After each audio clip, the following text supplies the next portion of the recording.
1942년 10월 태평양 전쟁 당시 남태평양 쪽에 솔로몬 해를 둘러싼 지역을 장악했던 일본군.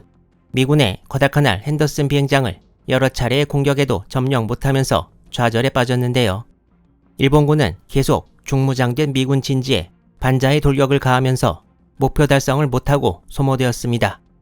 과다카날 전투 3개월이 되어가는 시점에서 일본군은 풀기 쉽지 않은 딜레마에 빠져 있었습니다. 솔로몬 제도 전체를 위협할 수 있는 과다카날 미군 비행장의 제공권을 뺏으려고 하는데 바로 그 제공권 때문에 병력과 물자의 보급에 방해를 많이 받고 이것이 공격 실패로 이어졌습니다. 일본으로서는 이럴 수도 없고 저럴 수도 없는 상황이었습니다. 지금 이 시점이 과다카날 2차 대전투와 산타크루즈 해전이 끝난 시점인데 당시의 전쟁 상황이 과다카날에서 일본을 이후 어떤 행동으로 몰고 가는지 일본군의 내부 사정을 당시 일본 기록을 통해 한번 살펴보도록 하겠습니다.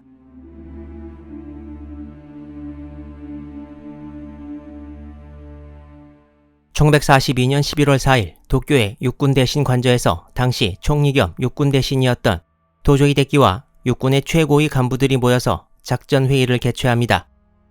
과다카날에 두 차례 큰 지상전에서 이미 패했고 해전에서도 뚜렷한 승기는 못 잡은 상황에서 도조 히데키와 다른 간부들은 과연 무슨 얘기를 나누었을까요?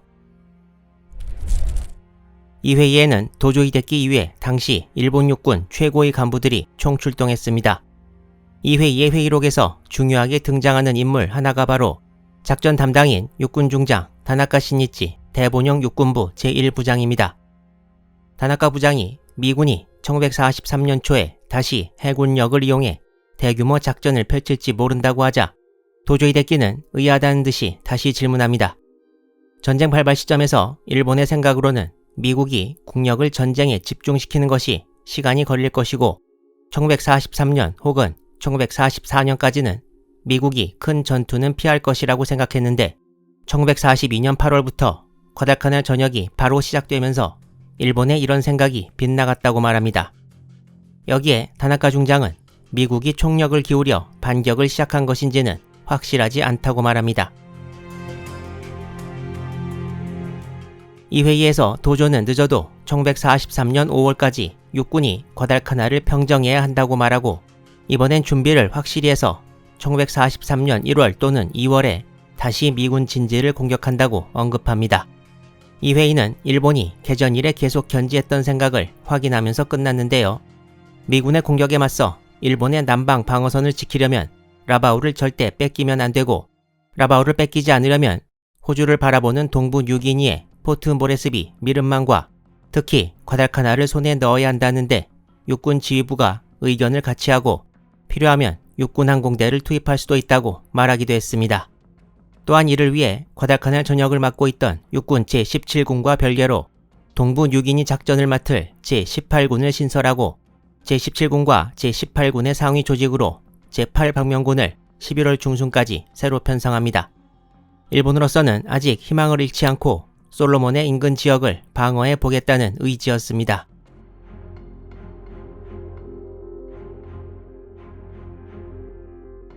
과달카날 2차 대전투, 즉 핸더슨 비행장 전투가 끝난 1942년 10월 29일 전투 이후 상황을 살피러 일본 육군 참모 1명과 해군 참모 1명이 과달카날에 상륙합니다.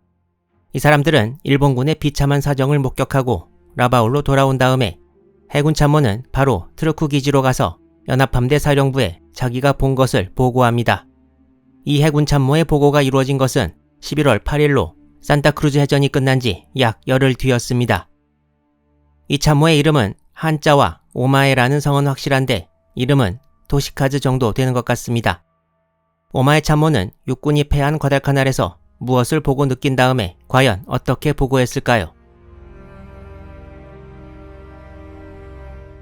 오가키마토메 당시 연합함대 참모장은 이날의 보고에 대해 기록을 남겨놓고 있습니다. 먼저 육군이 핸더슨 비행장 전투에서 패한 원인에 대해 말하고 있는데요. 맨 처음 나온 이유는 역시 정글과 산악지대로 인한 지형의 험준함이었습니다. 사람뿐 아니라 물자와 무기의 운반이 극도로 어렵다 보니 작전에 차질이 올 수밖에 없었습니다. 그리고 이건 운반을 맡은 해군 입장인지는 모르겠지만 과달카날에 일단 양육된 병력과 물자 자체는 부족하지 않은 양이었다고 말하고 있습니다. 아마 과달카날의 미군 병력 수를 제대로 알았다면 이런 말은 안 하지 않았을까 생각해 봅니다. 그리고 육군 제2사단이 제대로 된 실전 경험이 없어서 사기는 높으나 싸움에는 능숙하지 못했고 행군의 어려움으로 공격 직전 간부의 3분의 1이 병에 걸려서 정상적인 상태가 아니었다고 보고합니다.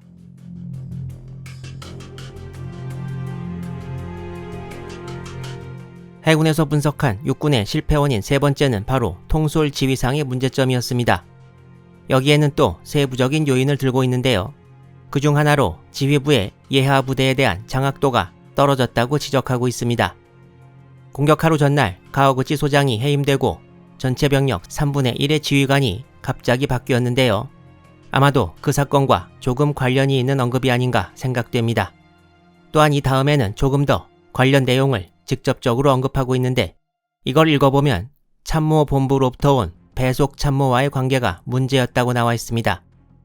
당시 참모본부로부터 온 배속 참모로 이런 비판의 대상이 될 만한 사람은 과연 누구였을까요? 과달카날 2차 대전투 영상들에서도 많이 등장해서 문제를 일으킨 바로 이 사람밖에 없습니다. 아무래도 해군 입장에서 타군의 속사정을 얘기하는 것이니만큼 일본 공식 자료에는 이 대목이 오해를 살 수도 있는 대목이라고 조심스럽게 얘기하고 있지만 어쨌든 전투 결과에 대해 해군에서 본 관점을 이를 통해 알 수 있다고도 설명하고 있습니다. 전장을 잠깐 돌아보고 온 해군 참모에게까지 들릴 정도로 널리 진상이 퍼져 있었던 것입니다. 일본 해군은 이때 산타크루즈 해전에서 큰 승리를 거두었다고 스스로 믿고 있었기 때문에 어떤 자료에 의하면 하사관과 일반 병사부터 장교에 이르기까지 당시 육군에 대해 비판을 하기에 바빴다고 합니다. 그렇다면 일본 해군은 육군에 비해 전혀 비판받을 점이 없었던 것일까요? 실상은 전혀 그렇지 않습니다. 일본 대본영 육군부에서는 과달카날 2차 대전투가 실패로 돌아간 것이 확실해진 26일부터 과달카날 탈환을 다시 한번 시도하겠다는 의지를 분명히 했습니다. 이때 미군의 보급 상황 등도 아주 좋은 것은 아니어서 이것이 미국 언론에 보도가 되었는데 이걸 청취하고 일본 육군이 내린 결론이 조금만 더 하면 성공할 수도 있겠다는 것이었습니다. 이를 위해 지친 제2사단 이외에 새로 육군 제38사단을 과달카날에 투입시키려고 하게 됩니다. 일본군은 결국 두 번의 큰 패배 이후에 내린 결론이 미군의 비행장 점령 이후 이루어진 석 달 동안의 작전에서 크게 벗어나지 않게 새 작전을 진행하면 다음번에는 성공할 것이라는 생각이나 다름없었고 이런 생각에 더 확신을 준 것이 바로 해군의 산타크루즈 해전 승리였습니다. 대본영 육군부에서 산타크루즈 해전, 일본명 남태평양 해전의 전과가 매우 크다는 언급을 하면서 새로운 공격 계획을 희망적으로 세운 것이 2차 대전투 패배 바로 다음 날인 27일이었고 이는 작전의 실패 이후 제대로 심도 있게 원인 분석을 안 했다는 것을 의미했습니다. 따라서 상황이 이렇게 전개된 것에는 해군의 책임도 어느 정도 있다고 보아야 할 것입니다. 이러는 사이 이제 과달카날의 11월 전투 시작 4개월째가 다가오고 있었습니다.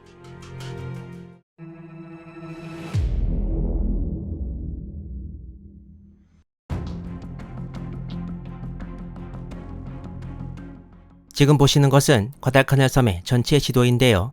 미군 진지는 이점을 경계선으로 해서 북쪽 해안까지 이어지는 지역이고 일본군은 예전부터 여기 있는 마타니카우강 서쪽 지역을 중심으로 포진했습니다.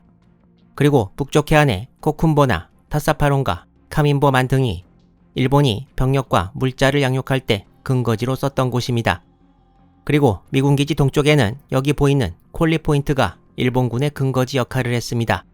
과달카날 1차 대전투와 2차 대전투는 일본군이 남쪽에서 공격을 가했는데요. 정글로 둘러싸인 곳을 통해서 기습하면 뭔가 쉽게 되지 않을까 생각했는데 오히려 자기들이 정글에 당해버린 셈이 되고 말았습니다. 아까 일본 해군의 상황 보고가 있었던 시점이 11월 8일경이라고 말씀드렸는데요. 과달카날의 미군은 시간을 낭비하지 않고 11월 초에 바로 다른 작전을 개시합니다. 이전 지도를 좀 더 확대해보면 이것과 같은데요. 과달카날 미 해병을 총지휘하는 알렉산더 벤더그리프트 해병 제1사단장은 2차 대전투 승리의 기세를 몰아 미군 진지 서쪽 일본군을 공격하기로 합니다. 목표는 코쿤보나의 과달카날 주둔 일본군 총사령부인 제17군 사령부를 점령하는 것이었고, 동시에 일본군 포병대가 마타니카우강 유역에서 핸더슨 비행장에 포격을 하는 위험 요소를 이번에야말로 아예 없애버리겠다는 것이었습니다. 또한 룽가강과 마타니카우강 상류에서 후방으로 도주하는 일본군 패잔병들도 잡으려고 했습니다. 이 작전을 위해 편성된 미군은 1차 대전투의 영웅 메릿 에드슨 대령휘하 해병 제5연대 3개대대, 해병 제7연대 제3대대, 과달카날 북방 툴라기에서 이동된 해병 제2연대 2개대대였습니다. 1942년 11월 1일 미군의 작전이 시작되었습니다. 11월 1일 새벽 1시부터 6시까지 공병대가 마타니카우강에 3개의 부교를 놓았고, 미군이 마타니카우강 건너로 쏟아져 들어가기 시작했습니다. 지치고 수적으로 적은 일본군을 상대한 미군의 공격은 성공적으로 이어져 11월 2일이 지나 3일이 되면 포인트 크루즈 쪽의 일본군 수비가 거의 뚫리고, 일본 제17군 사령부가 있는 코쿤보나로 향하는 길이 훤히 뚫리기 직전까지 왔습니다. 대승리를 눈앞에 둔 미군에 그러나 뜻하지 않은 사태 전개가 발생합니다. 미군이 진지 서쪽에 있는 마타니카우강을 건너 일본군 공격을 시도해서 크게 승리했고, 코쿤보나에 있는 일본군 제17군 사령부까지 점령하려고 시도했습니다. 아직 과달카날을 포기하지 않고 다시 반격을 노리는 일본군으로서는 미군 진지로부터 거리가 멀어지면 멀어질수록 승리 가능성이 엄청나게 줄어들기 때문에 이번 미군의 공격은 그야말로 큰 위기였습니다.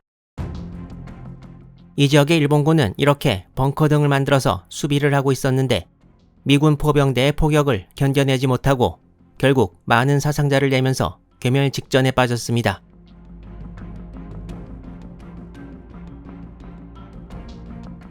이때 이 지역의 일본군 지휘관의 이름은 나카구마 나오마사 대좌라는 사람이었는데요. 상황이 절망적이 되자 당시 이 지역에 일본군 제4연대기를 들고 돌격하려는 의도를 비추었지만 주변의 만류로 포기했다고 합니다. 지난번 일본군 군기 분실 사건 영상에서도 비슷한 상황이 있었는데요. 당시 일본군 지휘부의 공통된 마인드를 알 수 있는 장면이라고 할 수 있겠습니다. 그렇지만 막판에 몰린 일본군의 천우 신조와 같은 상황이 발생했는데, 미군 진지의 동쪽에 위치한 콜리 포인트 지역에서 벌어진 일이었습니다. 미군이 11월 1일 아침 6시경에 서쪽으로 공세를 시작한 이후 약 6시간이 지난 11월 1일 정오경에 미군은 일본군 통신을 해독해서 콜리 포인트 지역에 일본군이 새로 상륙할 수도 있다는 정보를 입수했습니다. 이 당시 미군은 전선을 지키는 병력 이외에 예비 병력의 대부분을 서쪽 공세에 투입한 이후여서 허먼 헤너켄 중령의 해병 제7연대 제2대대를 이쪽으로 보내서 살펴보기로 합니다.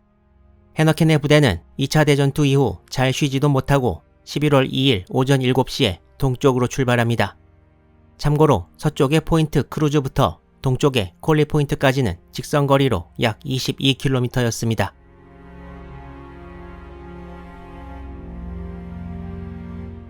헤너켄 중령의 부대는 11월 2일 밤이 될 무렵 콜리 포인트에서 약 2km 지점까지 도달했습니다. 밤이 되자 미 해병들은 바다에서 무언가 검은 물체들이 다가오는 것을 보았고, 조명이 비춰지고 사람들이 말하는 소리 등이 들려오기 시작했습니다. 일본군의 상륙이 이루어지고 있었던 것입니다. 11월 2일 밤에 일본군 정찰대가 헤너켄 부대와 접촉해서 전투가 일어났습니다.